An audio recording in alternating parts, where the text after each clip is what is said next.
Okay, Gary, I'm starting on your radio today, so I'm gonna get it out of your box here and just see what's what. So I think this is a Stryker 955 Plus, I believe so.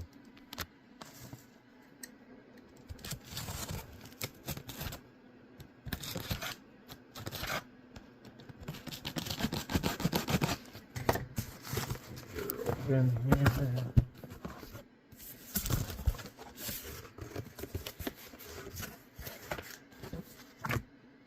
That's the Plus, so I'll make sure I put that back in the box with the radio. Okay, let's see what.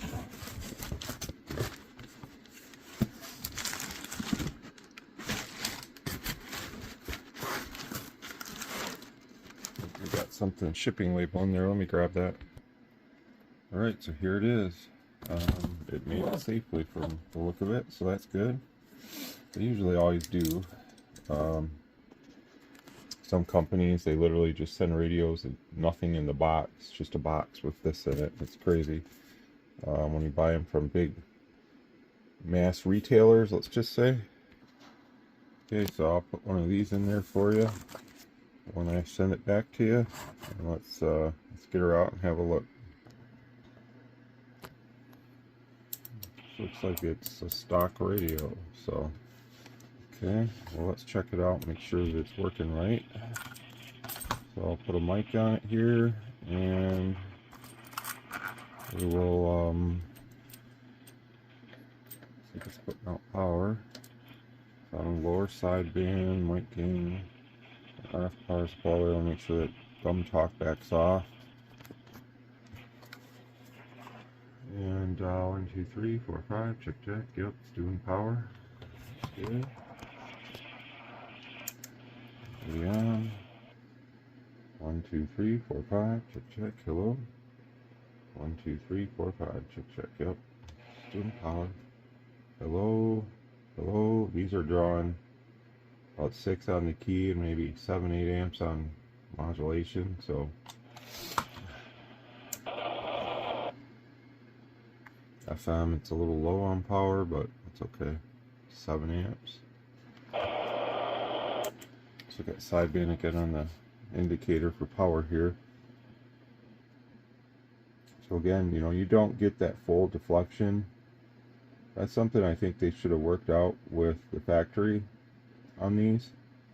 You know, you relatively got about a 100-watt radio here. That should be going to the corner to make it more accurate. Now when I align this radio, it's going to drop down more, and technically, you know, it's for a cleaner signal. So this full on 102 or whatever, if it goes to 89 or 90 or however it's going to turn out, there's little to no change to what the person would see. There's absolutely no change, honestly, you know, as far as that goes. So if you only concern yourself with power, then you would think this way is better, but obviously we know better than that here, that it's not better, because you need to have a cleaner signal, especially on sideband. On AM, you can get away with more because there's a lot of people that have selective hearing. There's a lot of politicking that goes on AM, and some people only will come back to a really, really like loud radio that's pushing a lot of that heavy distortion, which sometimes honestly doesn't sound too bad, but it depends on what the person listening likes to hear. If they like to hear like a broadcast quality audio, then they're probably not going to respond to a guy that's running really aggressive and lots of heavy distortion in his modulation and stuff like that. So that's all that stuff that we have to remember, is people politic and people have selective hearing. So as far as the transmit goes, looks like everything's working okay. Okay, so with the carrier up, this is on AM again.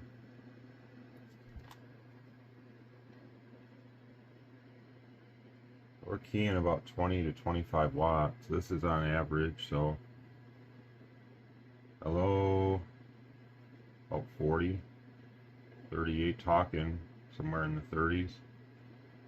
got quite a bit of average. So what I'm going to end up doing is I think I'm just going to leave the carrier up on yours, because I know you were saying something about you wanted to see the most power out of it and whatnot on the email. So normally I drop these down to about 16, but we'll just see how it tests. But I think I'm just going to leave yours how they sent it, and then you can always just use the RF power and lower it down. So obviously if we lower it down,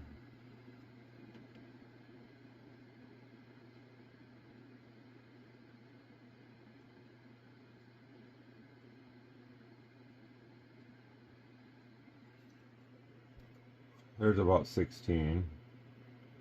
Hello, hello, about 30 now, and talking somewhere probably in the 20s. There's 30 there. So it really doesn't make a huge difference, but I guess, you know, because you said what you said to me earlier, I'm just going to kind of leave it from the factory, and then you can decide on what carrier you want to run. Just realize that this thing's going to be like 25 watts or something all the way up.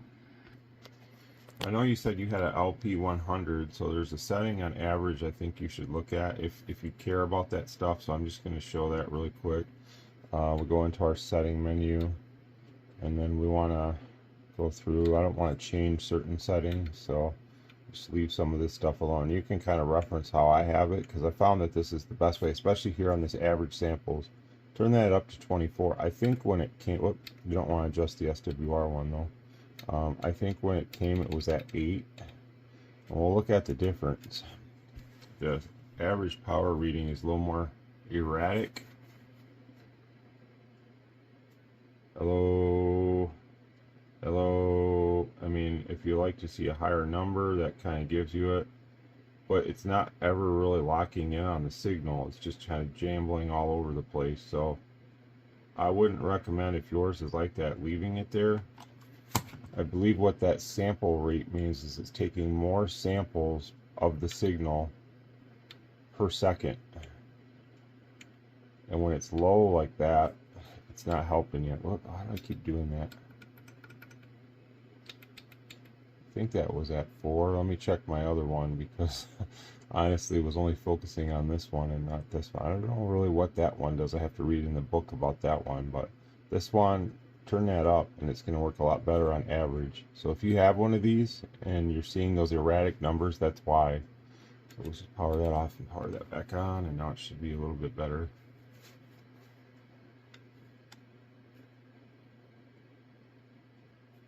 Hello. This is all the way up again though on the radio. Hello, hello. You know, with the hello or whatever, it goes up, and then talking, it's in the 30s. So it's pretty good. It's got some pretty good average. But just remember that, you know, having it the way it comes out of the factory, usually it's going to be real erratic and not very consistent. So this way works much better. Just with the mic down on the table and I'm talking, it's still going up into the 30s. So it's definitely got a little bit of average power. I don't think that these really need to be modded for that, but some might some might not agree. All right, anyways, let's check the receiver. Okay, so I just checked my other one, and yeah, SWR needs to be at 2, so I need to switch that back to see how I have the average samples at 24 here too. That's just a way better way to get a more accurate, more consistent average power reading on this meter. Okay, so it's got a good receiver and everything, so I'm not concerned with that. This is AM. I got the A&L and noise blanker on together, and it's about 112, and it's bouncing around up there. It's like it's 111, somewhere in there. Anyways, 110. So it's good. It's hearing what it should. And one thing I like about these radios that I don't see on other radios is, you know, you can use your NB on sideband. You can see we're now on sideband, and your A&L circuit, so you have both together. And that's important for, you know, these radios are susceptible, I think, to a lot of noise. These newer radios, just based on the fact that the receivers are so sensitive. And when you can use that noise limiter in conjunction with the noise blanker, I really think that helps quiet down the receiver as far as noise that you don't want to hear, and it, you know, gets rid of that garbage, and then allows you to still hear the noise that you do want to hear, the people talking and stuff like that, the radio signals, not all that other garbage that's getting picked up. So this may be a good option for me maybe to put in my car, because I haven't seen one that actually you could use your A&L circuit on sideband before. I have to check. I know my QT80 doesn't allow me to do that. I think I just checked a Washington and that one doesn't allow me to do it, from what I could tell. So this one's cool for that one feature. As far as looks goes, I've always been on the fence on these. I don't particularly think it's an outstanding looking radio, and that's just me as an operator, but if you like how they look, that's what counts. It's a very popular radio, so I like a little more of the conservative looking radio. I don't need all the fancy colors and stuff, but I mean, I can deal with it, what we have here. Obviously I could enjoy it because I do own these radios. I have a V2 that I kept brand new in the box, and I have so the receiver's good on sideband too. I have a V2 that I've set up, and I put the black knobs. I prefer these radios with all the black knobs, and I take the knobs off like this, the DX5000 Plus, and I just think it makes it look 100% better. I would love to see this radio with a black finished bezel, and you know, no chrome anywhere, and just black. This radio would really stand out if it was black on black. And I like that European radio look where most of the radios are black and they don't have all this gaudy chrome. I think that's probably why I like, and don't laugh at my coffee mug there, but that's all that was clean. That's why I like this radio so much, because it's just black, and I like that a lot. So I don't know, I don't need a lot of chrome in my life when it comes to my radios. That's why I like how the Washington looks a lot, and the QT80s, and the Quad 5N2s, and the DX5000 Pluses of the world, and because they're not all chromey looking. But if you like that chrome look, that's great. You know, I can deal with it. I enjoy the Grand XL, the old school, and you know, all that stuff. I mean, obviously the chrome is what it is, but I wish they would make like a limited edition run or something of these, maybe where it's black, all the knobs are black, and just really just kind of deck it out in a more bland look. Alright, so I have to convert this radio. I'll do that, and then I'll come back and get started on the rest of it. So the only way I would know for sure if that A&L circuit actually does what it's supposed to on sideband, though, like I showed on this one, is if I put it out in my car, and then, you know, I would know within a few minutes of going to sideband and driving around, because, you know, I get this annoying, it's like a popping sound, or like it's almost like bacon frying on the pan, and it just drives me nuts. When there's a lot of strong stations in, I don't notice it as much, but like when it's quieter, you know, and you can hear people and they're kind of on the fringe, they're like in the noise, but you know, that bacon popping kind of noise. And I haven't tried a Washington in my car to see if the receiver acts any different. I'm just saying from my own personal experience with my QT80 out in my car, that's what I'm getting. Now, like, and everybody's coming in middle of the day, S9 or more, I don't notice it, but when it's quiet out, like at night when I'm driving to work and I hear people out there on the fringe, when I mean on the fringe, it's like they're down in signal, but you can still kind of hear them. It blocks me from being able to fully hear them, and the noise reduction doesn't help. Stuff like that, it just doesn't work. So what I'm going to do is I always prep here and here with some solder, these two connections. I'll put a one small thing of a trim down 0 ohm there, and then that's all we got to do. So I mean, you could do it like that, like I do. I don't know if some guys just literally just take solder and just blob it across all three of these. That might work, but I've never tried it, so that's not how I do it. But there's no really wrong way to do it. You could desolder these pads, probably, and maybe go right through the board. I'm not sure if that would work on this radio or not, but I know I've seen people on the Washington do that online, where they they go through the top side, the component side, and solder through. But I don't do that because it's just, you know, the solder that they use on these boards, you have to get the temperature very, very hot to liquefy this solder.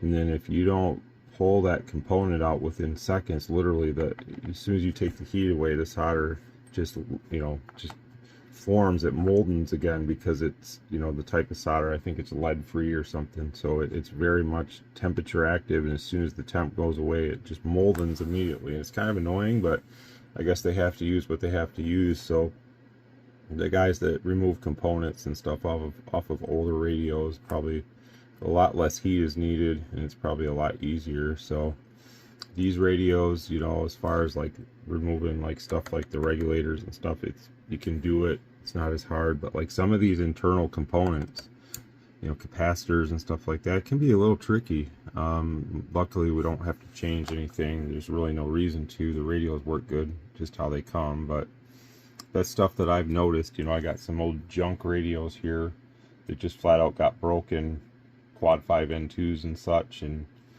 you know, just playing with the boards and trying to take components off, it can be real tricky with these, with that new style of soldering and stuff, where that solder, you know, you have to sometimes 800-900 degrees before you can get that stuff to liquefy, and usually that's kind of too hot, you know, you would think, for a circuit board. But that's what I've noticed anyway. So you know, luckily with new radios we don't have to really worry too much about taking stuff off, and there's not really a whole lot of through hole stuff on here anyways.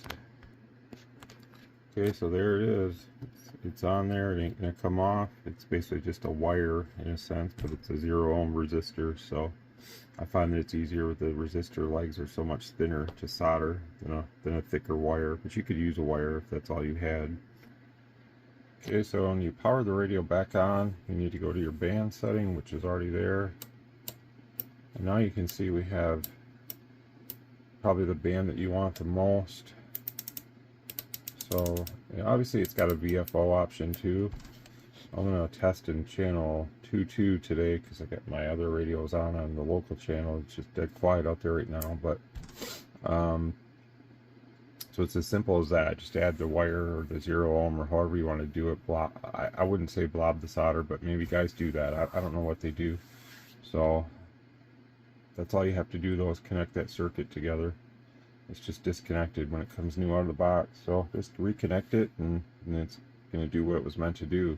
So I'm going to try to go get my other camera, so that'll be the end of this video. When I work with the equipment here, I'll try to do it where I can use both hands. So we'll see how that goes. Wish me luck. Alright, Gary, so yeah, I got to go back to the camera on the phone to do the rest of your video, because the smartphone, or I'm sorry, you can see my camcorder here, the battery's dead.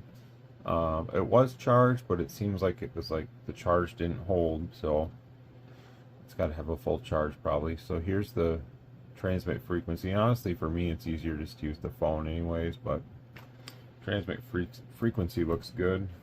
Now we're going to do the FM power. We're going to set this to about 50 watts. Now again, you may see different readings on your meter because of the impedance of your load. I have pretty close to a perfect 50 ohm here. At times it will go up to 50 ohm, but right now it's showing about 49.1, which is really close. So everything can vary. Levels can vary based on impedance. Most guys' antennas are not ever a perfect 50 ohm, and it's a very hard thing to achieve, and really we shouldn't worry too much about it. I mean, as long as we have close as we can get kind of thing, that's all that counts. And your SWR also doesn't always mean that when you're at a perfect 50 ohm that it's going to be a 1.0 to 1. Some antennas it could be, and others obviously not. So sometimes it doesn't work out that way. Now I'm going to set the FM mod on this radio, so just pretty self-explanatory on this one. You just turn it up all the way because it can't go any higher than a certain level anyway. So let's go mode, modulation, FM. be back to show that.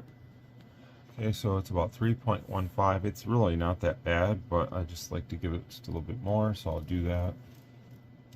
And again, it basically bottoms out at like 3.9 something. If you go any more, it just shuts off. So that's the extent of it, about right there.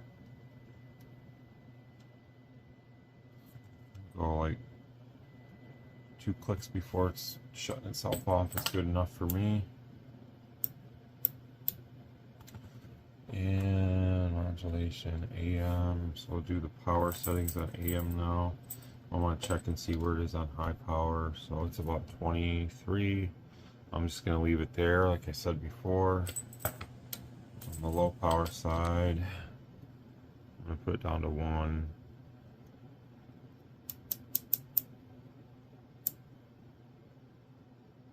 It's close enough to 1. Alright, so we'll start on the low power modulation.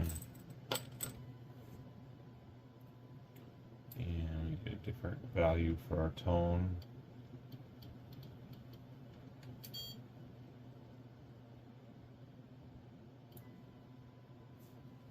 It's pretty low right now, about 58%.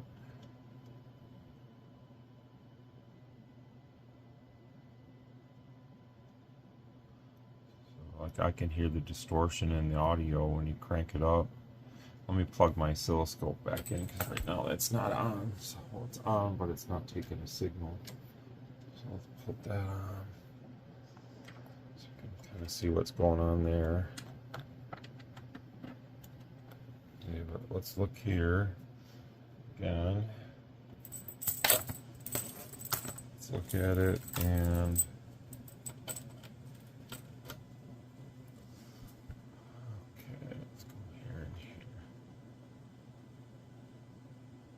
this is on channel 20.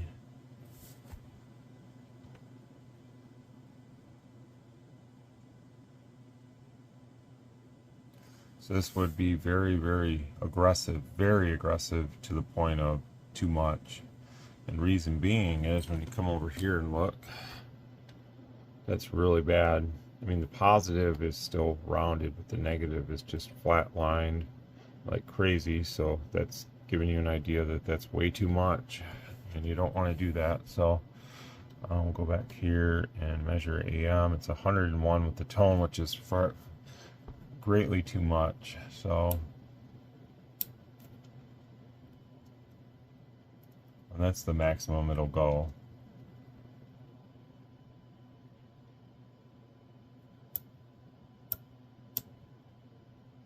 And even at about 99, it really flattens out. So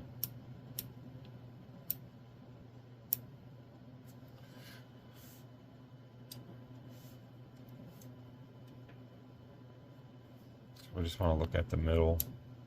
You can see how it's like squaring off. Basically the same thing that you would see as a flat top. It's just the carrier is flat topping. So you don't want that. That's not good. So let's see if we can't. I'm going to show them both in one screen. Now again, this is low power, so you can see the more that I flatten it, the more distortion products are popping up, which makes your power meter do the song and dance that everybody likes, and there it is. So it looks like a rectangle.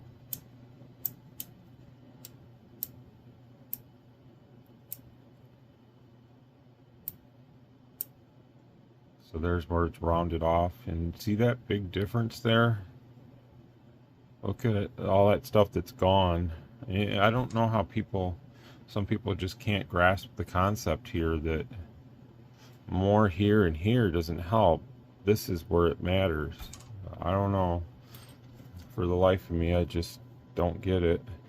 It's very much like when you take another quick change. I mean, you could almost say like right there is good. Couple settings too much, and you can see like right there that's too much because you're getting all this crap popping up. You know, even though it's in the negative range, You run an amp with this, that stuff's going to become a positive range. And that's when it becomes very, very aggressive and causing a lot of interference and stuff. So it's really, on this radio, I'd say don't go any more than like 97% with the test tone. It's not going to help you. Even at 98, it really just isn't beneficial. So that's where we're going to leave that. Whoops. And then on the high power side,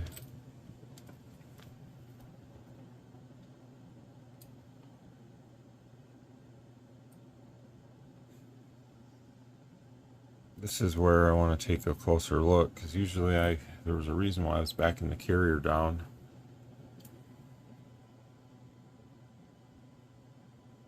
So right now it's about 93%.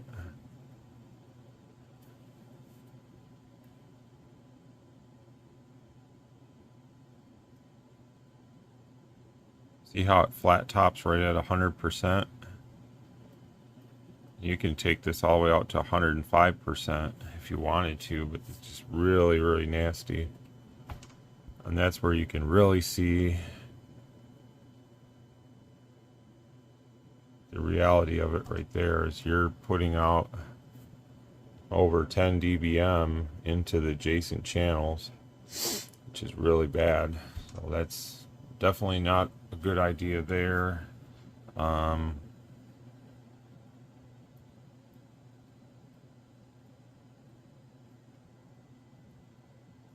Even right there, I think it's flat topped.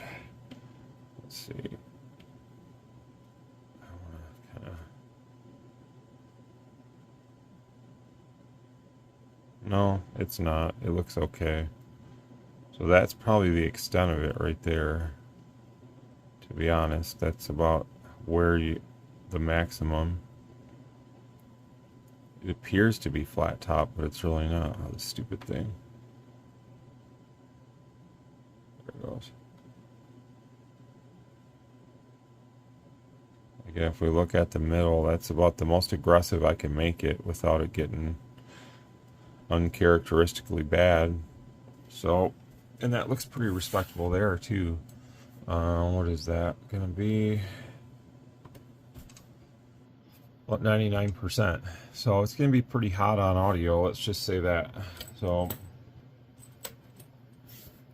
the radio's getting a little hot. So let's put the mic on here really quick and just have a quick peek and see what is it doing.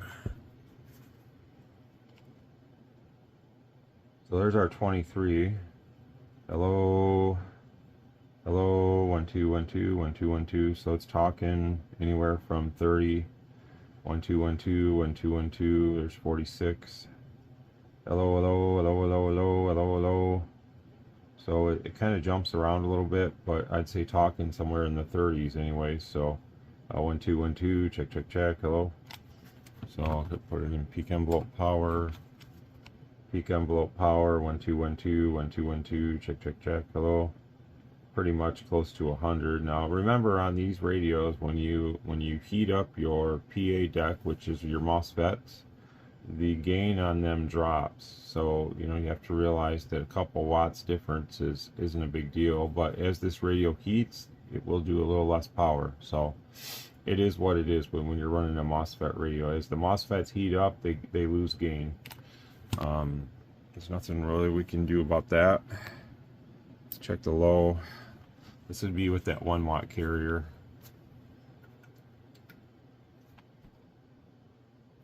Hello, hello, check, check, check. Hello, 1 2 1 2 1 2 1 2. Hello, hello, hello, hello, hello, 1 2 1 2 1 2 1 2. Check, check, check. So not much there. You wouldn't really expect that from a 1 watt carrier, but here, hello, hello, 1 2 1 2. Hello, hello. That's just insane. Sometimes it goes up to the 80 watts and stuff like that. So you have a lot of overshoot on these radios, and if you don't know what that means, you can do your own research and realize what sometimes overshoot is bad, but it drives amps and it makes things look and appear to be more powerful than what they actually are. So now we're going to do the sideband on this. So let me get that set up. Alright, so the sideband on these always look really bad with the standard two-tone.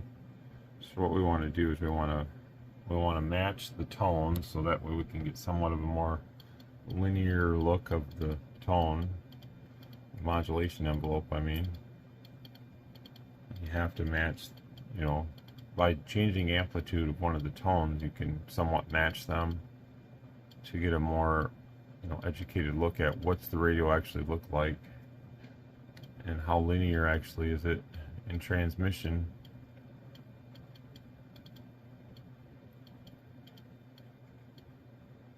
It's not very linear when it has a big flat top like that. It drives the power meter, makes the power meter happy. And most people, they would just get this radio and hook it up and yell audio into the mic and say, oh, look at 100 watts, and they're happy and they just go along with their day. But I'm not too happy with, you know, what I see when it looks like this. And then the real deal measurement here is this one, which is only 12, and it's very poor. It's very poor. So we need to improve that, and it's very easy to do. So we'll do that now. And even like a 20 is more respectable. That's a very respectable signal there. And I think honestly, I'm going to leave it around 20 for you, because I know you said you wanted a little more power out of your radio. But you can see what it's done to the waveform. Look how respectable that looks now. So big difference there. I'm just enlarging the view of it is all, but it's a real radio there now. So it's really easy to do, but you know, also I can feel a lot of heat come off the MOSFETs, you know, when we're cranking away here. But that's gonna be a much cleaner and more linear signal on sideband for you. So that's really all we have to do. It's really easy when you have the tools to do it. But so that's pretty much it. I'm gonna power cycle this, and I'm gonna switch this back to this. I'm gonna go to different frequency here because I don't want to listen to myself through my monitor radio. And you know, again, this is worst case scenario. You've been hammering on the radio and talking on it for a really long time, because you can't, voice will never get a radio as hot as a consistent test tone into the mic circuit. So just imagine that you've been talking on this thing for hours and hours and hours. That's probably as hot as it would get, as I get it within a few minutes with the test tones. But so we will check the power now on sideband, since we just got off that test, and see where we're at. So here's upper, and here's how it looks with voice. 1 2 3 4 5, check 1 2. 1 2 3 4 5, check 1 2 1 2. Hello. 1 2 3 4 5. And then remember I said here now you're going to see a little less power, and again, it's exactly what it's doing, because the meter doesn't read accurate from the start. So barring that, 1 2 3 4 5, check 1 2, there's still your 100 watts. So the meter guys that only want to see power on a meter, you still got your 80 to 100 watts. But to be honest with you, the radio works more like a real HF radio now, because it has a more clean signal. And our ALC circuit in this radio now actually is limiting overshoots fully. It's working the way it should, and it's keeping the signal right where I told it to, a nice clean output. And you'd much rather have this than worry about, oh, well, it's not doing 100 all the time now. Well, it is what it is. You know, do you want a respectable signal, or do you just want to look at a power meter and have it go, hello? You know, I mean, it's all about operator preference. You can go back in there and turn that up, and then you'll see more consistent power. But you have to realize it's either going to be good or bad on the air. And it doesn't change how the modulation sounds. It's where the power goes and how it looks, you know, to people that have those fancy radios and stuff like that. And believe me, when they do, there's a lot of people that are going to call you out, man, you're taking up too much bandwidth and all that stuff. And people want to see things better on sideband. So AM, you can get away with a lot more. So okay, let's go to AM.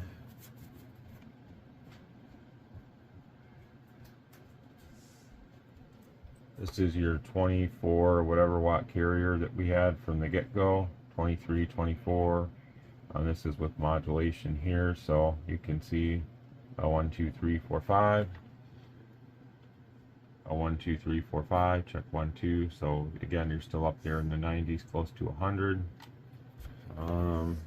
Back this carrier down to like 12.